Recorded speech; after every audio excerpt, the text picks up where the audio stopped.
حب دنیا سے تو بچا یا رب، نحمدہ ونصلی علی رسولہ الکریم، اما بعد فاعوذ باللہ من الشیطان الرجیم، بسم اللہ الرحمن الرحیم۔ معزز سامعین کرام، حاضرین محفل، دنیا کے حالات، خطے کے حالات اور بالخصوص ہمارے ملک کے حالات، یعنی حالات کے اوپر بات کرنا، کیا یہ سیاست ہے؟ معاشرے کی زبوں حالی کے اوپر بات کرنا، کیا یہ دنیا داری ہے؟ جو خانقاہیں ہیں وہ معاشرے اور حالات سے بے خبر نہیں رہتی، نہیں رہ سکتی اور نہیں رہنا چاہیے۔ آج کی گفتگو کا جو عنوان ہے، جو موضوع ہے، وہ ہے خانقاہی نظام میں خدمت خلق، سوشل ویلفیئر، اس کی ضرورت اور اہمیت۔ یہ تو عنوان ہے، لیکن جو نفس مضمون ہے یا گفتگو کا جو پہلا حصہ ہے، اس میں چند اشکالات ہیں، کچھ غلط تصورات ہیں، غلط فہمیاں ہیں، مسکنسیپشنز ہیں، وہ دور کرنے بہت ضروری ہیں۔ ہم جب کسی نیک کام کو کرنے میں رکاوٹ محسوس کرتے ہیں یا ہمارے راستے میں رکاوٹ آتی ہے، تو اس میں ایک بہت بڑا فیکٹر غلط فہمی کا ہوتا ہے، مسکنسیپشن کا ہوتا ہے۔ ہمیں پتہ ہی نہیں ہوتا کہ ہم جس چیز کی مخالفت کر رہے ہیں، کیا اس کی مخالفت بنتی بھی ہے یا نہیں، یا جس چیز کی ہم تائید کر رہے ہیں یہ تائید کرنی چاہیے یا نہیں۔ ہمیں پتہ نہیں ہوتا، کانسیپٹ کلیئر نہیں ہوتا، تو ہم اپنی عقل، فہم، شعور اور علم کے مطابق اس کی تائید اور مخالفت میں کمر بستہ ہو جاتے ہیں۔ یہ ہمارا المیہ ہے سوسائٹی کا۔ جیسے میں نے کہا کہ خانقاہی نظام، آپ عموماً دیکھتے ہوں گے کہ میرے تمام خطابات جو ہوتے ہیں اس کو میں ایک مخصوص انداز میں کہ خانقاہی نظام اور یہ چیز، خانقاہی نظام اور یہ چیز، خانقاہی نظام، ہر چیز کو خانقاہی نظام سے جوڑتا ہوں۔ کیوں؟ کہ ضرورت اس امر کی ہے کہ خانقاہی نظام جمود کا شکار ہے، اس جمود کو توڑا جائے، اور یہ بڑا مشکل کام ہے۔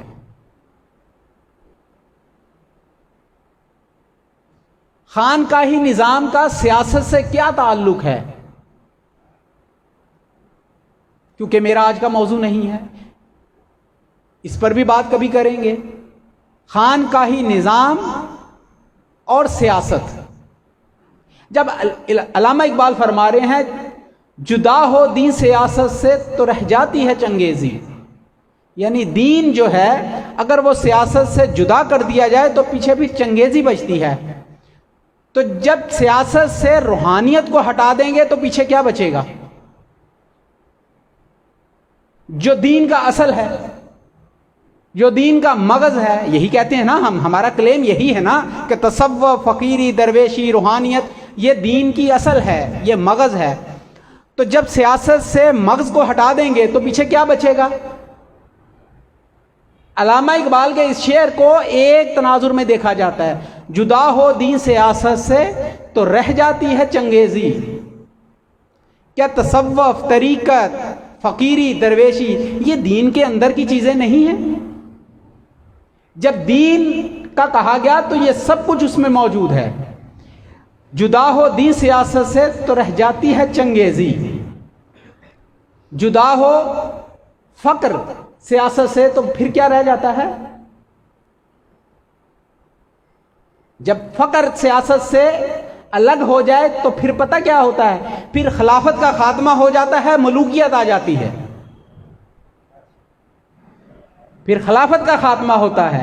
جب تک فقر رہا تو امور سلطنت کو، امور ریاست کو، سیاست کو عبادت سمجھا گیا، عبادت کہا گیا۔ جب تک فقر تھا تو سیاست عبادت تھی اور اس کو کہا جاتا ہے خلافت۔ جب فقر ہٹ گیا، شریعت قائم رہی، بات کو سمجھیے گا، شریعت قائم رہی، یزید والے پورشن کو ہٹا دیں، اس سے پہلے اور بعد والے معاملات، شریعت قائم رہی بظاہر، فقر نکل چکا تھا، اس لیے اس کو پھر خلافت نہیں کہا گیا، یعنی خلافت راشدہ نہیں کہا گیا، وہ ملوکیت رہی۔ حضور کی حدیث کے مطابق کیا؟ 30 سال خلافت، اس کے بعد ملوکیت۔ 30 سال تک سیاست کے ساتھ فقر قائم رہے گا، جڑا رہے گا، تو کیا رہے گی؟ خلافت رہے گی، اور جیسے ہی فقر ہٹے گا تو کیا ہو جائے گا؟ ملوکیت ہو جائے گی۔ یہ ہے علامہ اقبال کا تصور، جدا ہو دین سیاست سے تو رہ جاتی ہے چنگیزی۔ یہی وجہ ہے کہ دینی جماعتیں سیاست میں آتی ہیں لیکن نظام نہیں بدلتا، عوام کے لیے ریلیف نہیں ہوتا، عوام کو کسی طرح کا سکھ کا سانس نہیں ملتا۔ کیوں؟ کہ شریعت کا تو نام ہے، فقر نہیں ہے، فقر ختم ہو چکا ہے۔ تو یہ فقر و درویشی، یہ تصوف، یہ روحانیت، یہ سب کیا ہے؟ یہ پورے دین کو ایڈریس کرتی ہیں یہ چیزیں، لیکن ہم نے اس کو کیا بنا کے رکھ دیا؟ رسومات کا ایک مغلوبہ، رسومات کا مجموعہ۔ یہ ہے جی ہمارے نزدیک فقر و درویشی، تصوف و روحانیت۔ جبکہ اس کی جامعیت، ہماگیریت، اس کا احاطہ بہت وسیع ہے، اس کا دائرہ بہت وسیع ہے، لیکن ہم کیا کرتے ہیں؟ ہم نے ایک مخصوص انداز میں خود بھی سمجھا اور دوسروں کو بھی بتایا اور سمجھایا۔ نااہلیت، صلاحیتوں کی کمی کی وجہ سے ہم ایک مخصوص پورشن میں، ایک مخصوص انداز میں ایکسپرٹیز حاصل کر کے اسی کو سارا دین بنا کے پیش کر دیتے ہیں۔ بس یہی ہے جی کل۔ لیکن اس کی جامعیت کو ہم بیان کر، کیونکہ صلاحیت نہیں ہے بیان کرنے کی، تو ہم کہتے ہیں اس کا اس سے کوئی تعلق ہی نہیں ہے۔ ریسرچ کریں، تاریخ پڑھیں، دیکھیں، فکر کریں، تفقع کریں، کیا وجہ ہے کہ آج ہم ذبوحالی کا شکار ہیں۔ کیا 2002 میں الیکشن ہوئے تھے، شریعت کے نام پر ایک صوبے میں حکومت قائم نہیں ہوئی تھی؟ پیور شریعت، تمام دینی جماعتیں، تمام مسائل مل کے حکومت نہیں بنائی تھی؟ اس کا نتیجہ کیا نکلا؟ ایک ٹائملی، ایک وقتی طور پر جو مقاصد حاصل کرنے تھے وہ کیے، جنہوں نے کرنے تھے انہوں نے کیے، لیکن دین کا جو اس میں ہمیں مفاد ملنا تھا عوام کو، وہ نہ مل سکا۔ کیوں؟ کہ صرف اوپر ٹائٹل دین کا تھا، نام دین کا تھا، کام دین کا نہیں تھا۔ دین تو ہمیں یہ سکھاتا ہے، اور دین والے ہمیں یہ سکھا گئے کہ ڈٹ جانا مگر جھکنا نہیں۔ یہ ابھی گزرا ہے محرم، یہی بتایا نا انہوں نے، شاہ است حسین، بادشاہ است حسین، دین است حسین، یعنی امام حسین کیا ہیں؟ بقول خواجہ غریب نواز دین ہیں۔ تو دین نے ہمیں کیا بتایا؟ کہ جھکنا نہیں ہے، کٹ جاؤ مر جاؤ، جھکنا نہیں ہے۔ ایسا ہی ہے۔ لیکن جتنے دین کے ٹائٹل والے ہوتے ہیں، جتنی آسانی سے یہ جھکتے ہیں طاقتور کے سامنے، دوسرے شاید نہ جھکتے ہوں۔ دین کے ٹھیکیدار جلدی جھک جاتے ہیں بنسبت اگر کوئی دوسرا ہو کہ جو دین کا کام تو کرے لیکن دین کا ڈنڈورا نہ پیٹے۔ یہ تو ابتدائیہ میں نے بیان کیا ہے، بات ایک برسبیل تذکرہ بیچ میں آ گئی تو میں نے کیا۔ اب آتے ہیں اپنے نفس مضمون، اصل موضوع کی طرف، وہ یہ ہے کہ خانقاہی نظام اور خدمت خلق یعنی ویلفیئر، اس کی ضرورت اور اہمیت. لیکن ضرورت اور اہمیت سے پہلے اس کا درست تصور بھی سمجھ لیں. یہ وہ بات ہے کہ جہاں آ کے پھر اختلاف کا دروازہ کھلتا ہے، پھر ایک مخصوص مائنڈ سیٹ کو تکلیف ہوتی ہے کہ یہ بات مت کریں آپ. یہی تو مسئلہ رہا ہے انبیاء کے ساتھ، یہی تو مسئلہ رہا ہے کہ یہ کریں یہ نہ کریں. وہ کہہ رہے تھے یہی تو کرنے کا حکم ہے. اسی بات پر پھر مخالفت بھی ہوتی تھی، اسی بات پر پتھر بھی پڑتے تھے، اسی بات پر ان کو جلا وطن بھی کیا جاتا تھا، اور دیگر جو بھی مصائب اور آلام ان کے اوپر آتی تھی وہ اسی وجہ سے ہوتی تھی. وہ کہتے تھے یہ اتنا کر لو، یہ نہیں کرنا، جبکہ وہ اللہ کے حکم کے تابع تھے.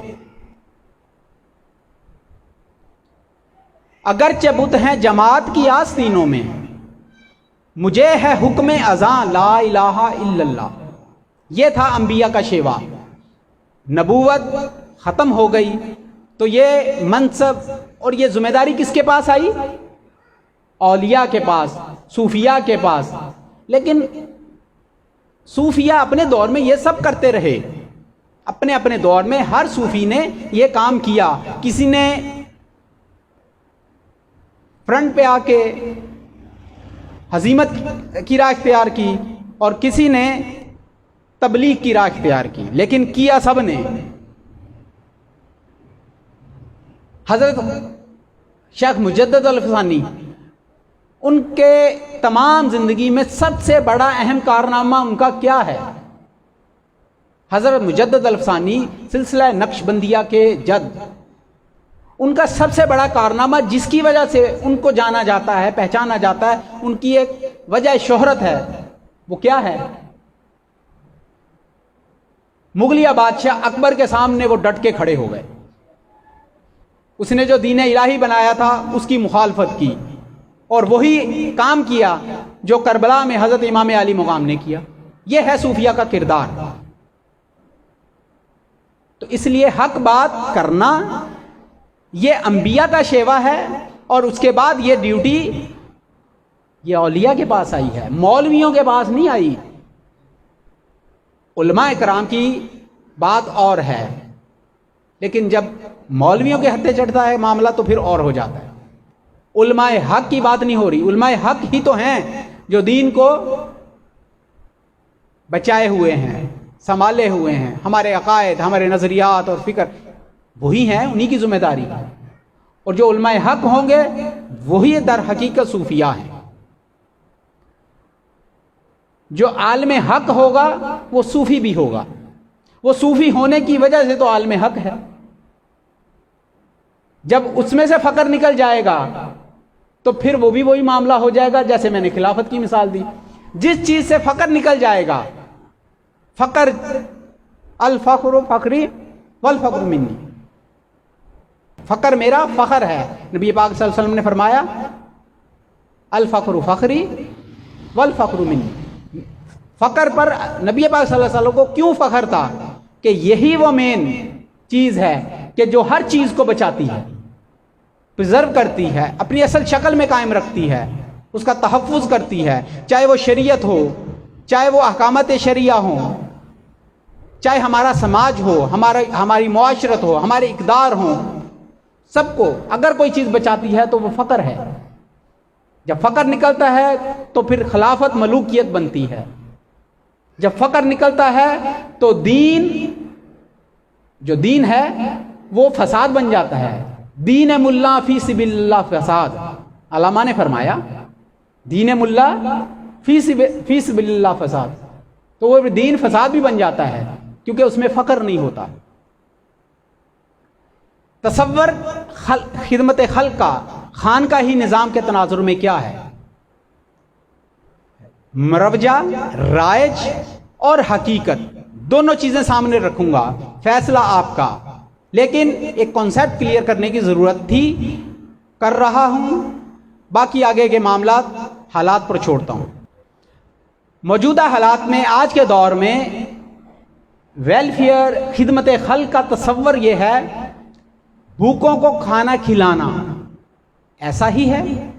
یہ ایک حدیث نبی پاک صلی اللہ علیہ وسلم کی حدیث اور احادیث کا مجموعہ، اس حوالے سے بے شمار احادیث ملتی ہیں. بھوکوں کو کھانا کھلانا، بھوکوں کو کھانا کھلانے کا جو تصور ہے یہ ہمارے لنگر کی بنیاد ہے. کس کی؟ یہ جو لنگر خواجگان ہوتا ہے اس کی بنیاد ہے حضور کی حدیث کہ بھوکوں کو کھانا کھلانا سب سے افضل کام ہے، اور اس کی تاکید آئی ہے، اس کی بہت تواتر سے اس کے بارے میں فرامین ملیں گے. تو یہاں سے تصور اور کانسیپٹ جو ہے وہ مضبوط ہوا لنگر کا. کون سا لنگر؟ جو ہم کھاتے ہیں، جو ابھی آپ نے تھوڑی دیر بعد کھانا ہے. لیکن یہ کیا ہے؟ یہ جز ہے، جز، یہ جز ہے. جب ہم کل کی بات کریں گے تو اس میں ہر وہ نعمت جو آپ کو اللہ نے عطا کی اور وہ مخلوق کے فائدے کے لیے ہے اس کو تقسیم کرو. ہر وہ نعمت جو مخلوق کے فائدے کے لیے، مخلوق کی آسانی، بہتری، فلاح کے لیے ہے، اس کو تقسیم کرو، ان تک پہنچا دو. یہ خدمت خلق کا وسیع تر تصور ہے. وہ نعمت علم کی ہے تو علم پہنچاؤ، وہ نعمت رزق کی ہے تو رزق پہنچاؤ، وہ نعمت آپ کے پاس اقتدار کی ہے تو اس کے ذریعے سے لوگوں کو نفع اور فائدہ پہنچاؤ، اختیارات کی ہے تو اس سے فائدہ پہنچاؤ. ہر چیز جو اللہ نے آپ کو دی، دولت دی ہے تو دولت سے فائدہ پہنچاؤ. مسکراہٹ بھی ایک صدقہ ہے. اگر آپ کے پاس کوئی تکلیف، پریشان کوئی ایسا آتا ہے تو گفتگو ایسی کرو اس کے ساتھ، اس سے بات چیت کا انداز ایسا رکھو کہ جو اس کی تکلیف ہے وہ تو اپنی جگہ ہے، لیکن آپ سے گفتگو کے بعد، آپ سے بات کرنے کے بعد اس کی تکلیف میں کچھ کمی آئے، اس کو تسلی دو، اس کو ڈراؤ مت. اگر ڈاکٹر ہے تو اس پر بھی یہ فرض ہے، اگر روحانی معالج ہے تو اس پر بھی یہی فرض ہے، کوئی حکیم ہے، کوئی جو بھی ہے، اگر اس کے پاس کوئی سائل آتا ہے، کوئی مریض آتا ہے، کوئی تکلیف میں آتا ہے تو اس کی تسلی اور تشفی کرو، اس کی کاؤنسلنگ کرو، اس کو سمجھاؤ. اگر وہ ڈرا ہوا ہے تو اس میں سے ڈر نکالیں، خوف زدہ ہے تو اس کا خوف دور کریں، پریشان ہے تو اس کی پریشانی کو رفع کرنے کے لیے جو ممکن ہو وہ کام کرو. بات سمجھ رہے ہیں؟ یہ سب خدمت خلق کے مختلف ذرائع، پورشنز اور مختلف جہتیں ہیں. لنگر کی میں بات کر رہا تھا. اچھا، لنگر کو ہائی لائٹ کیوں کیا جاتا ہے؟ لنگر کا کانسیپٹ واحد میں شخص تھا جس نے سب سے پہلے کانسیپٹ کلیئر کیا تھا لنگر کا. آج سے کوئی 1 دہائی پہلے یا اس سے زائد عرصہ ہو گیا ہے.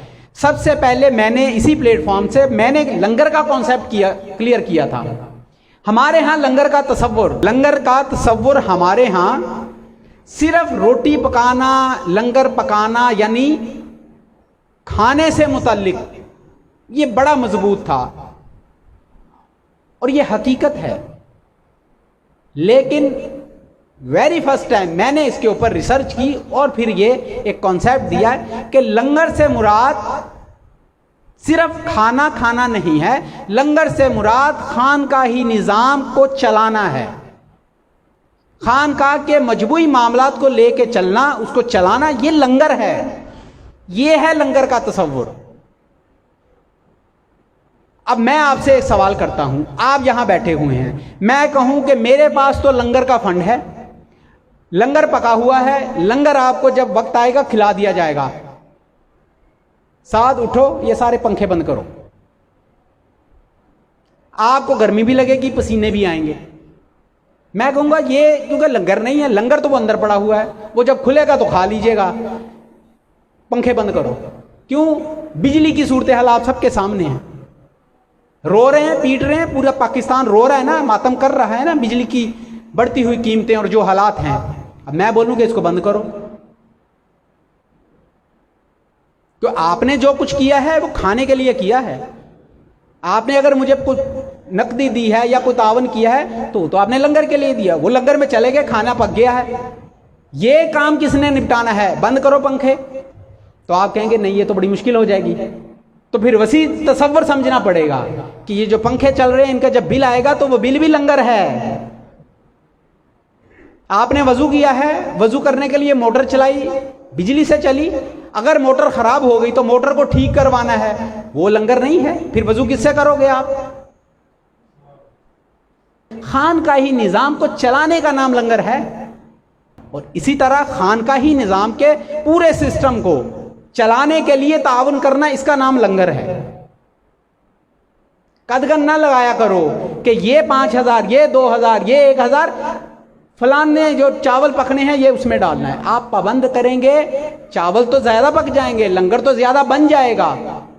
حالانکہ ایسی صورتحال ہے نہیں, کسی خوش فہمی کا شکار لوگ ہو جائیں کہ شاید اس مقصد کے لیے بڑا آ جاتا ہے. وہ میرے سامنے اسلم بھائی بیٹھے ہیں, وہ مجھے دیکھ رہے ہیں, میں ان کو دیکھ رہا ہوں. ادھر کی بھی صورتحال بڑی نگفتہ ہے. میں ایک مثال دے کے بات سمجھا رہا ہوں. کراچی کے حالات کے تناظر میں بات نہیں کر رہا, اوور آل پورے خانقاہی نظام کو ڈسکس کر رہا ہوں. کسی سلسلے سے جڑا ہوا بندہ یہ باتیں سنے گا, کوئی بھی سنے گا تو وہ کہے گا یار یہ تو سارے مسائل ہمارے ہی گھر کے بیان کیے جا رہے ہیں, یہ میرے یا آپ کے یا یہاں سلسلہ ملنگیہ کے مسئلے نہیں ہیں, اوور آل خانقاہی نظام کے مسائل ہیں یہ جس کو میں بیان کر رہا ہوں.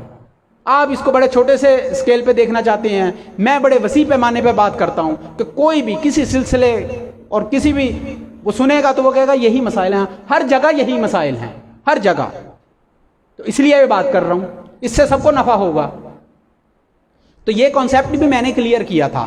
جب میں لنگر کے اتنے محدود تصور کو اتنے وسیع پیمانے پر اس کو سمجھا سکتا ہوں, تو کیا میری کسی بات سے کوئی یہ اخذ کرے کہ آپ کی اس بات سے لنگر کو نقصان ہوگا؟ اس کو اپنا علاج کروانا چاہیے کہ آپ کے لنگر کو سب سے زیادہ بینیفٹ تو میرے بیانیے نے دیا,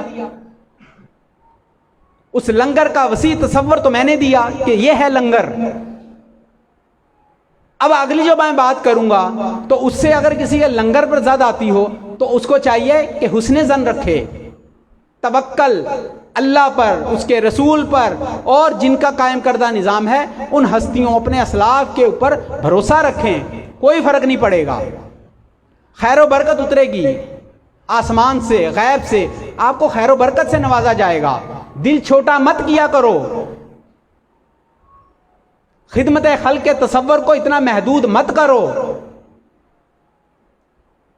کہ اپنے دسترخوان پر بٹھا کے کھلا دیا تو یہ لنگر ہو گیا. اور اگر ملنگی بابا, خواجہ غریب نواز, حضور غوث العظم, ان کے نام سے اگر وہ جو بیٹھے ہیں جن کے پاس رات کا پتہ نہیں کھانا ہے یا نہیں ہے, ہم نے تو ابھی کھا لینا ہے, پانی بھی ابھی ٹھنڈا پی سکتے ہیں, وہاں پانی پڑا ہے, ہم ٹھنڈا پانی بھی پی سکتے ہیں, ہم ابھی کھانا بھی کھائیں گے, پنکھے چل رہے ہیں, مچھروں سے بچے ہوئے ہیں, رات کو بستر پر سو بھی جائیں گے. یہ سب کچھ میسر ہے نا ہمیں.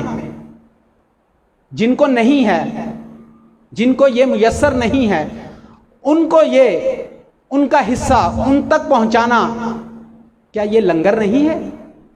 اگر ملنگی بابا, خواجہ غریب نواز, حضور غوث پاک اور دیگر جمیع اولیاء صالحین کے نام سے اگر ان تک کوئی بھی چیز پہنچتی ہے تو وہ ان کا لنگر ہے جو ان تک پہنچا دیا گیا. وہ یہاں آ کے نہیں کھا سکتے, ہم نے ان تک پہنچا دیا, یہ بھی لنگر ہے. سیلاب زدگان کی مدد, عطیات, آپ اس کو کہہ رہے ہیں کہ اچھا یہاں ایک اور کانسیپٹ آتا ہے, بڑے بڑے ارسطو, سقراط, بکرات پیدا ہو جاتے ہیں جب اس طرح کے معاملات ہوتے ہیں. گزارش یہ ہے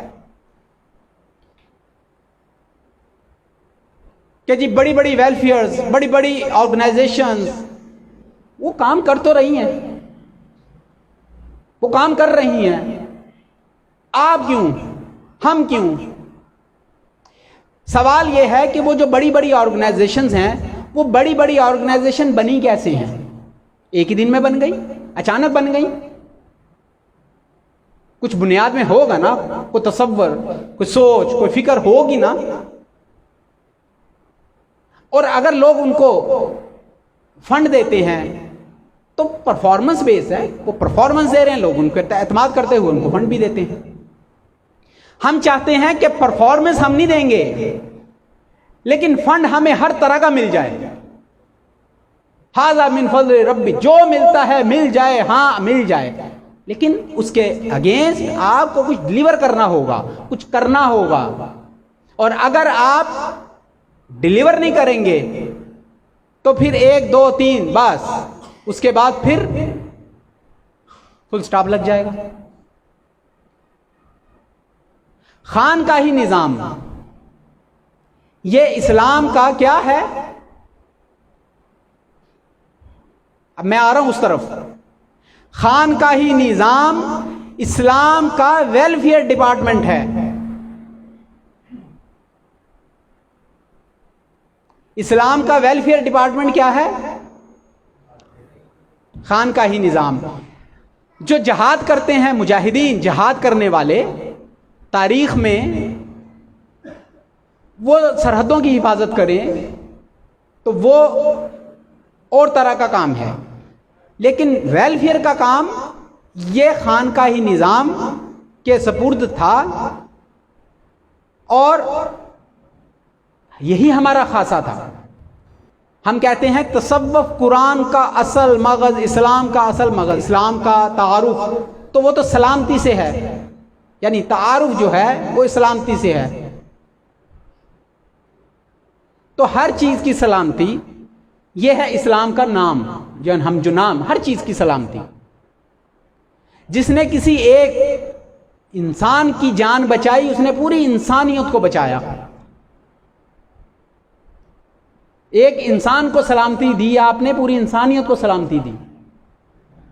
ان ٹوٹیلٹی اگر ہم دیکھتے ہیں تو تصور محدود ہم کر دیتے ہیں۔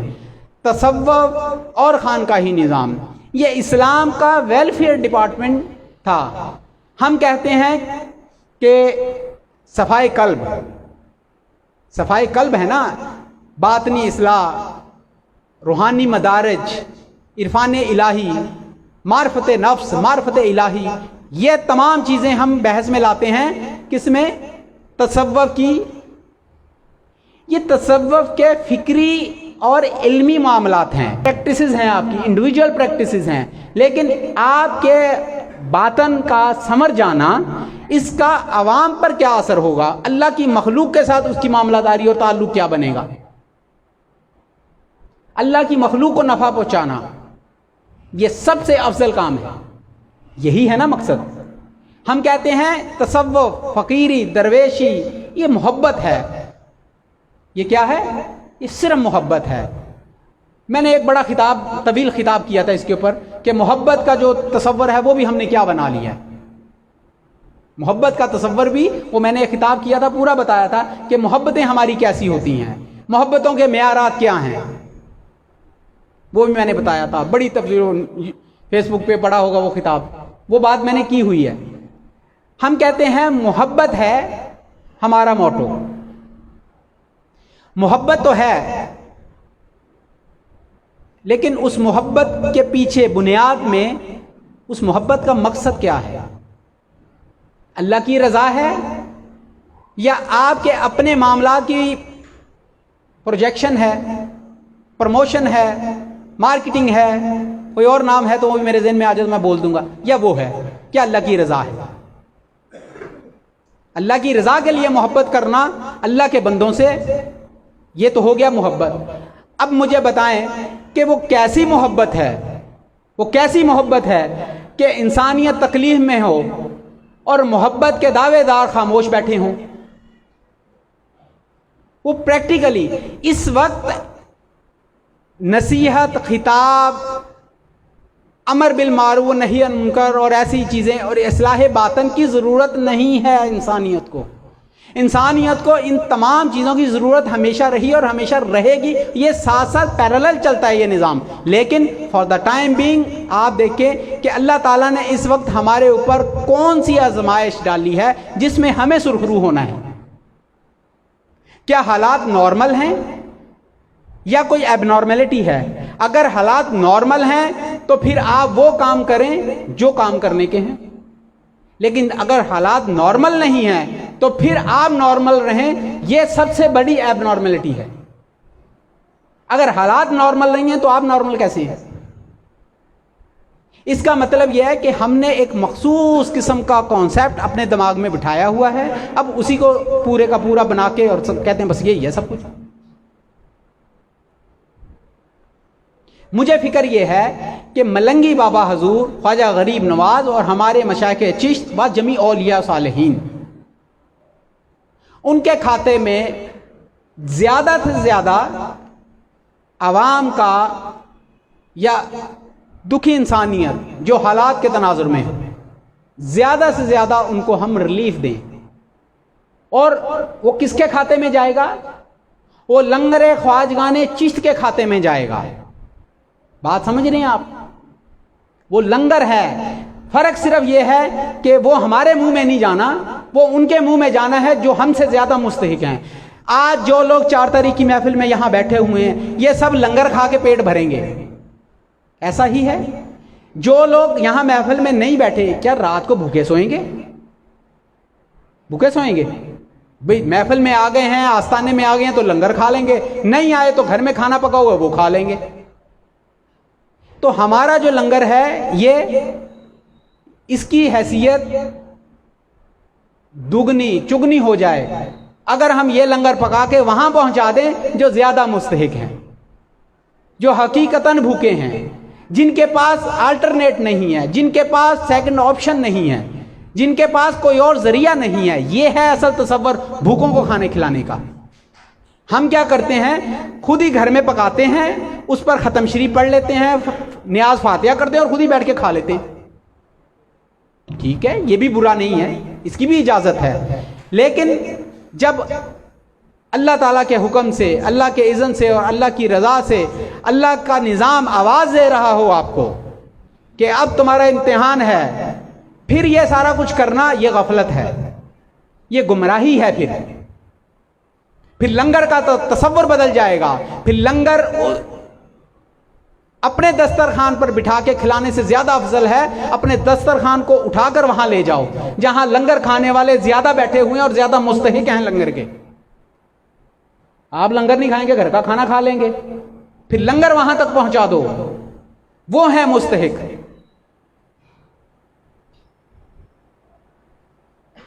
کیا کبھی اس نہر یا اس اینگل سے کبھی سوچتی ہیں خانقاہیں؟ نہیں، ان کے نزدیک ہم نے تصور ایسا دیا، مرید بھی تذبذب کا شکار رہتے ہیں، وابستگان، کہ یار یہ تو وہ، بھائی آپ نے کر دیا اللہ کی رضا کے لیے، آپ نے کر دیا، مستحق کون ہے کون نہیں ہے اس کا فیصلہ پیر خانے پر چھوڑ دو، جس کے ہاتھ میں ہاتھ دیا اس پر تھوڑا سا اعتماد کر لو، آپ کو فائدہ ہوگا، نفع ہوگا، مالک خوش ہو جائے گا، مالک کی رضا میں راضی ہو جائے، آپ بھی راضی ہو جاؤ، پھر اللہ بھی آپ کی رضا میں راضی ہو جائے گا، پھر خود پوچھے گا وہ بندے سے، بتا تیری رضا کیا ہے، لیکن اس کی رضا میں راضی ہوں۔ اس کی رضا یہ ہے کہ یہ میرے بندے ہیں، یہ میری مخلوق ہے، ان سے بھی میرا بڑا پیار ہے، لیکن ان کو میں نے آزمایا ہے۔ قرآن بتاتا ہے ہمیں کہ اللہ فرما رہا ہے کہ ہم پھلوں کے ذریعے، جانوں کے ذریعے، جانوروں کے ذریعے، دیگر جو بھی ان کے ذریعے آزماتے ہیں، اولاد کے ذریعے، مال کے ذریعے، ہے نا، قرآنی تصور ہے، آزماتا ہے اللہ تعالیٰ۔ اللہ نے ان پر آزمائش ڈال دی کہ ان کا سب کچھ بہ گیا، ان کے مویشی بہ گئے، ان کے گھر بہ گئے، ان کے پاس جو زندگی گزارنے کے بنیادی ضروریات زندگی تھی وہ سب بہ گئیں، ان کے پیارے بہ گئے پانی میں، وہ اس آزمائش میں۔ تو کیا یہ آزمائش صرف ان پر آئی ہے؟ نہیں، ان پر بھی آزمائش ہے، جو گھروں میں بیٹھے ہیں ان پر بھی آزمائش ہے، وہ شاید اس آزمائش میں کامیاب ہو جائیں، جو بہ گئے، جو شہید ہو گئے وہ تو چلے گئے جنت میں، جو وہاں بھوک برداشت کر رہے ہیں ان کے بھی درجات بلند ہو رہے ہیں، ان کے گناہ معاف ہو رہے ہیں، درجات بلند ہو رہے ہیں، اللہ کی رضا میں راضی ہیں، بیٹھے ہوئے ہیں، اپنی جان مال سب کچھ گواہ بیٹھے، لیکن خودکشی نہیں کر رہے، جان بچانے کے لیے بیٹھے ہیں، بیٹھے ہوئے ہیں، وہ آزمائش میں ہیں۔ تو جو گھروں میں بیٹھے ہوئے ہیں یہ آزمائش سے پاک ہو گئے؟ من حیث القوم جب اللہ تعالیٰ آزمائش ڈالتا ہے تو اس کو 2 حصوں میں بانٹ دیتا ہے، ایک وہ جن پر تکلیف مسلط کرتا ہے اور ایک وہ کہ جن کو کہتا ہے ہاں اب تمہارے اوپر آزمائش ہے، ان کی تکلیف دور کرو۔